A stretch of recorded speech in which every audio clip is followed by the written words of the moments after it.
Hello and welcome friends. आज हम एक एक्चुअल लिसनिंग टेस्ट को सॉल्व करेंगे।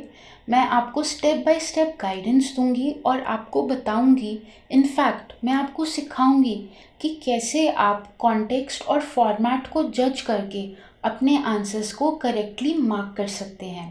सो without further ado, let's begin the section 1 test.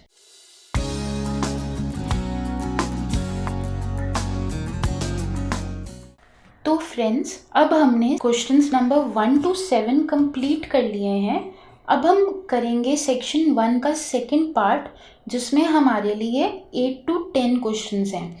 अब अगेन हम यहाँ पर अपनी ऑडियो को प्ले करने से पहले F+C फॉर्मूला को अप्लाई करेंगे और फॉर्मेट और कॉन्टेक्स्ट को समझने की कोशिश करेंगे। सबसे पहले तो फॉर्मेट, यहाँ पर हमें MCQs दिए हुए हैं या जिनमें कुछ ABC करके हमारे पास ऑप्शंस हैं और हर ऑप्शन के आगे एक स्टेटमेंट है। A का मतलब है बच्चों के लिए, B का मतलब है बड़ों के लिए, एडल्ट्स के लिए, और C का मतलब है एडल्ट्स प्लस चिल्ड्रन दोनों के लिए। ज़्यादा डिफ़िकल्ट नहीं है। यहाँ पर प्लेस हैं। अब ये प्लेस के नाम देखिए कितने पेक्यूलियर हैं। Mystery of Muldoon, fire and flood, silly sailor, ये सारे ही नाम हैं। इनके सामने हमने ABCD लिखना है।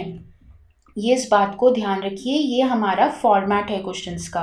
और mystery of Muldoon, fire and flood, silly sailor, उसके साथ साथ mainly for children, mainly for adults, suitable for people of all ages, ये हमारे कीवर्ड्स हैं। इन कीवर्ड्स को हमने ध्यान से ढूंढना है ऑडियो में, ताकि हम अपने आंसर्स को सही तरीके से मार्क कर सकें।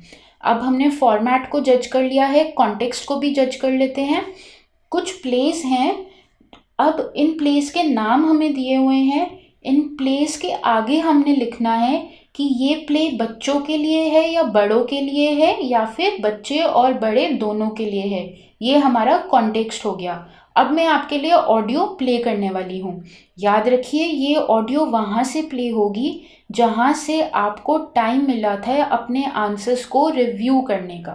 So let's begin. Before you hear the rest of the conversation, you have some time to look at questions 8 to 10.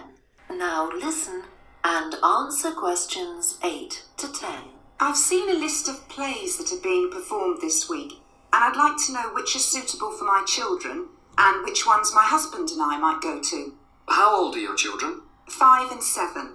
What about The Mystery of Muldoon? That's aimed at 5 to 10-year-olds. So if I take my children, I can expect them to enjoy it more than I do? I think so. If you'd like something for yourself and your husband and leave your children with a babysitter, you might like to see Fire and Flood.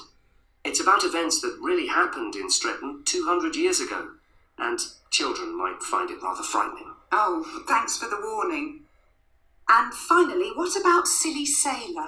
That's a comedy, and it's for young and old. In fact, it won an award in the Stretton Drama Festival a couple of months ago. Okay. Well, goodbye and thanks for all the information. I'm looking forward to the festival. Goodbye. So friends, ये थे हमारे sections 1 के question number 8 to 10। आपने देखा कि कैसे मैंने पहले ही जजमेंट कर ली फॉर्मेट और कॉन्टेक्स्ट को जज करके कि इन आंसर्स को कैसे मार्क करना है। मैंने अपने कीवर्ड्स को भी मार्क करके रखा हुआ था और बहुत ही इजी था ऑडियो में इन कीवर्ड्स को सुनकर जज करना और अपने आंसर्स को मार्क करना। आपने देखा होगा A और B को जज करने के बाद मैंने ऑलरेडी C आंसर लिख दिया था, क्योंकि C ही ऑप्शन बचा था। But again I waited for the final answer to be played in the script. तो अगर आप कहीं पर गेस वर्क कर रहे हैं, जैसा कि मैंने पिछली वीडियोस में भी बताया था, गेस वर्क करने के बाद आपने मेक श्योर करना है कि आप अपने गेस वर्क को क्रॉस चेक भी कर रहे हैं कि आपने जो आंसर एक्चुअली में गेस किया था वो सही है भी या नहीं। ऐसा नहीं है कि आपने अपने आंसर्स को मार्क करके छोड़ देना है गेस वर्क के through. So friends, this was section 1।